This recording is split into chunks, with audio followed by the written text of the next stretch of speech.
Hey guys. So, I'm here to play a game that I have a lot of feels about. Deus Ex Human Revolution. I don't even know where to start. There's some parts of this game that are really nice, and there are other parts of this game that are really just aren't. I just uploaded a tactical pack that I just actually found in my case. I've completed this game, I'd say about 2 or 3 times, and I think 3 times. Doing non-lethal, lethal. I haven't actually done a legitimate non-lethal playthrough. There was a bit of an incident with that one. Yeah. But this game, God, there's just... I have a lot of baggage involving this game. I'm just going to play it on easy, just for the sake of time. I don't want to put up like a 20-hour Let's Play for you guys to not watch. That's not a passive-aggressive thing. It's just like, I would not watch a 20-hour Let's Play of this game. Yeah. I'm just... for starts, it's made by Square Enix, or Square Enix, depending on where you are and how you pronounce it. And when you hear Square Enix, you think Chrono Trigger, Final Fantasy. Final Fantasy. I have Final Fantasy 1 through to 13 too. I have an 11 account that I played when I was like 15, 16, and is still alive somewhere. I haven't gotten to 14 yet because there's that little incident. Just so you guys know, this is a prologue cinematic that apparently comes with the package. We just did a little dry run and saw this whole cinematic, which isn't actually a part of the, I guess, bare bones game. Because we definitely did not see this the first time Ethan played it. Exactly, yeah. So let's see. Can I skip it? I can't. All right, I'm just going to skip it. There's not a whole lot there. I'm going to skip as many cinematics as I can while explaining basic things you need to know. Game. This is his girlfriend. Sort of, not really girlfriend, but kind of girlfriend. There's some female person that they have feels for, but can't quite work it out. He's attracted to her. She isn't to him. Kind of. She's very busy. She's discovered this like Prometheus fire that could alter the whole world. And the thing is this game is set in like the near future, where there's human augmentation, where like basically prosthetics have become very, very advanced. And like, okay, so I got a really close connection with Square Enix. Like, I've played all their Final Fantasies. I love all their Final Fantasies. Nobuo Uematsu, the guy who wrote all the music for the main series Final Fantasy, is the reason why I'm now a music composition major in college. I mean, I got some really close ties to like this company and like what they do, and they are a huge part of like who I have become. And so when I saw this game, I saw the teaser trailer, and I saw what it looked like and what I thought it was going to be, I just lost my mind. I thought it was going to be so great. Because like it was about the time when I was playing Final Fantasy VII Crisis Core, and I thought the combat system could be similar, and I watched the teaser trailer over and over, and I was like, oh, they could do this, they could do this. You see the blade hand thing, you see the machine gun in the arm thing, like all of that is just like mind-bogglingly awesome. And then I got the game, I got my own HDMI cable just so I could play it in HD, and just... man, there are some parts of this game that have fallen hard. There are parts, don't get me wrong, that are just insanely good. But, like, oh god, there's a lot going on here. There's like a lot of good, a lot of bad, and it doesn't have a whole lot of in between. Which is like, the really interesting part is it's not, like, you can't call it an average game. It's very much like a love or hate relationship that you'll have with it. So quick plot rundown here.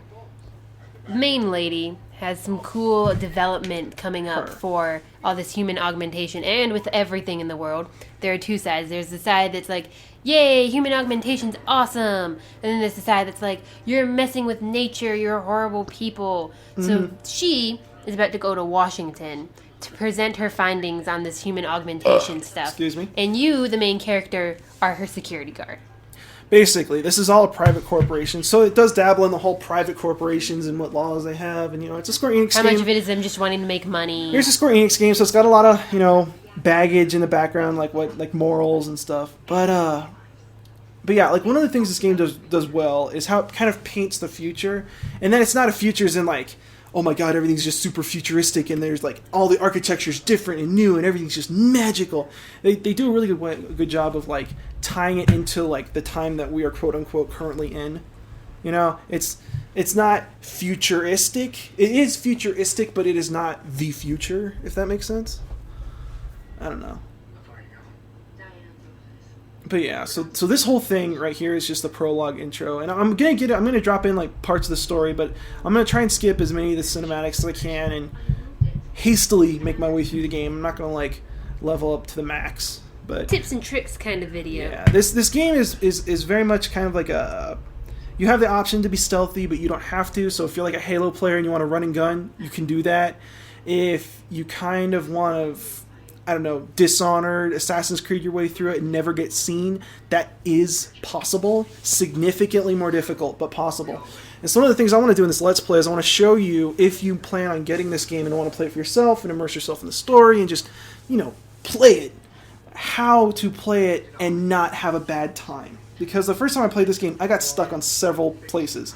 From what I remember, there are 4 bosses, including the final one. And the way I was playing it, each boss was a goddamn nightmare. Now, if you play your game right, the bosses are just a breeze. They're nothing. Just free experience. But if you're not doing it right, it's damn near impossible. And then I got certain parts in the story where I ended up having to shoot up an entire police station, and there was nothing I could do about it. That was like a week-long process. But the thing about it is that, like, the way this game works is that you do level up, you get a certain amount of experience, and then you unlock a skill point. And then you can spend that point in a talent tree. Very similar to a lot of other video games, that's not new. But the way the talent tree works and the way that some of the talents work is that some of them, when you read them, seem to be completely pointless. Like, why would I ever want to use that? This is a game with rifles. I don't need to have a timer on my screen. But like, until you get to the point where that augment is pivotal, it's just... So, like, the thing is like, the entire shootout in the police station and a solid 5 hours of being stuck could have been avoided if I bought one augmentation over the other. Spent 1 point over the other. Literally spent a certain amount of money. It's all about how you spend your points. Exactly. And it also depends on how you want to play the game. So one of the things that I'm going to be doing, which I hope helps you guys out, is that because it's more difficult and because I guess the game wants you to progress in that direction, they encourage taking a non-lethal approach. So if you're able to take a non-lethal approach, they give you more experience. But one of the things about the non-lethal approach is that, say you knock a guy out, you can just have another guard come over, he'll slap him in the face, bring him back up, and then you've just wasted ammo. And in this game, ammo, at least for me, was somewhat scarce in the way I was playing it. Just good things and bad things. So because through the dry run, I know that the code is 045. That's not it. I'm boning up already. But like the codes, like they're always the same. It's like you could randomize them and then make the game more interesting, or you could sit there with your laptop open while you're playing this, know all of the codes. Some parts are really good. Some parts just aren't. So right now you're in the elevator and you're like, oh my god, somebody broke in. What's going on? So right now I have to go find my sort of maybe girlfriend, not really. So right now our sort of maybe girlfriend scientist friend is getting ready to go to Washington to present her findings on this new amazing data. And now we've got a security breach. And you, being ex-SWAT, having had a traumatic past, which has never happened before in any cop story ever, are the security officer for this company, or the head of security. So now there's a breach, this new data is being found, and there's bodies everywhere with smoke. It's always the poor lab techs. It's like, why? Why the lab techs? It's always the grad students. The poor... See? So this whole prologue, it serves kind of as a quasi-tutorial. They do hold your hand if you want to. You can push the back button. But it's very much like a look at these big, bad, beefy guys that you have no chance against right now, but eventually we'll have to fight and we'll become strong enough to beat. Very Mega Man X, if you guys have ever played it. But, okay, so enough about how this game is bad. Ways this game is good, that, right there, what you just saw. This game does a magnificent job of hiding things from you and making things very counterintuitive, as in, like, I would have never thought of looking there for this item. And, like, just these little secret passages. And that right there was beautiful. Making it so you had to use this. Have to look through the office to get it. That and game design, just great. A+. Fantastic. So just keep that in mind. But like in this game, it's like, it is so easy to miss things. And it's so easy to finish it fast. But just, yeah. So right here, I'm just going to open the door. One of the other things I liked about this game was the cover system. You know, nothing too fancy, nothing magnificent, but it's done well. It's kind of like, it's not necessarily like Gears of War, but it sort of is. It's not that quote-unquote smart cover where they try and guess if you're behind cover because you're looking at a wall. It's very much hold the left trigger, you're super glued to whatever it is that you're trying to get under cover with. And that's me sucking. Yeah. So Ethan, if I'm trying to do a non-lethal run through, can I shoot these guys? Yeah. I'm pretty sure at least. Like as far as I've been able to figure out, there's no way to avoid them. This could be me talking out my ass, but like in my non-lethal run, I ended up killing them. And it didn't count against you later on. Because the thing is, if you're trying to do a ghost run, ghost is like, not only is it non-lethal, but you aren't seen. You can do a ghost run of this? You can do a ghost run where Holy crap, that where sounds you hard. don't get seen by anybody. Don't set off any alarms, let alone attack them. And that's just unbelievable. Like, I could never do something Kudos if you can do that. Oh, yeah. If you can do that, then, you know, sweet. But if you can't, welcome to Earth.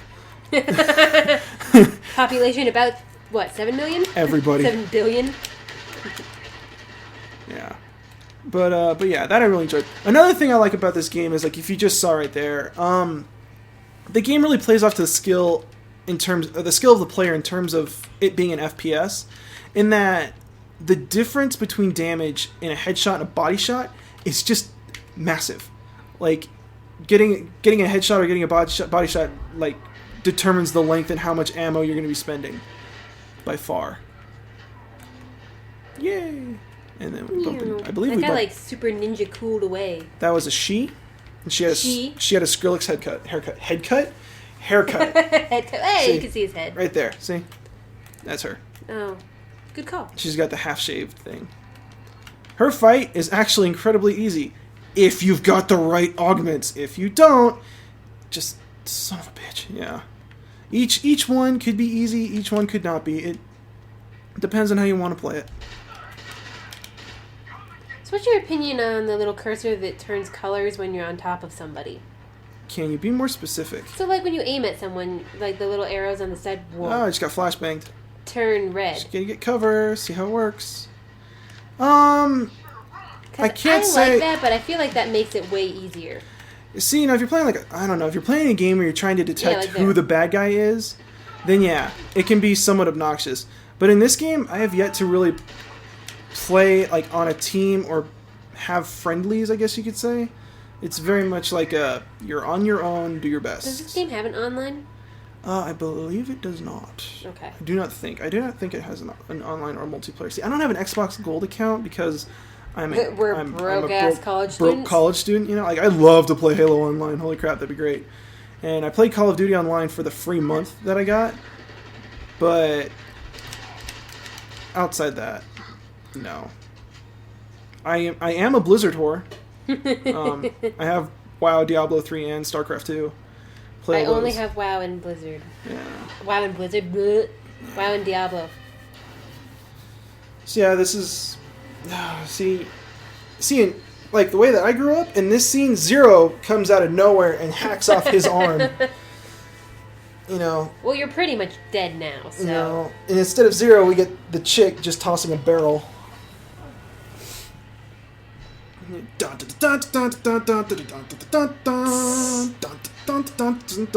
Your Q, Zero. Nope, just poison barrel. It's like that sludge that Nickelodeon has. Slime. Slime, sorry. But yeah. So that's the prologue, it's the intro to the game. And then, pew! And then the game starts. Credits, all that jazz. This is basically a long medical cutscene involving him becoming It's cool, augmented. it's pretty. Go watch it. It is cool and it is pretty. We aren't going to watch it. Don't watch it. We're not, but I really want to conserve time so that this isn't like going to take forever. Yeah. But like this is one of the things that I don't enjoy about the game, and that is just the insanely long loading screens. I don't know if this is my Xbox or what, but yeah.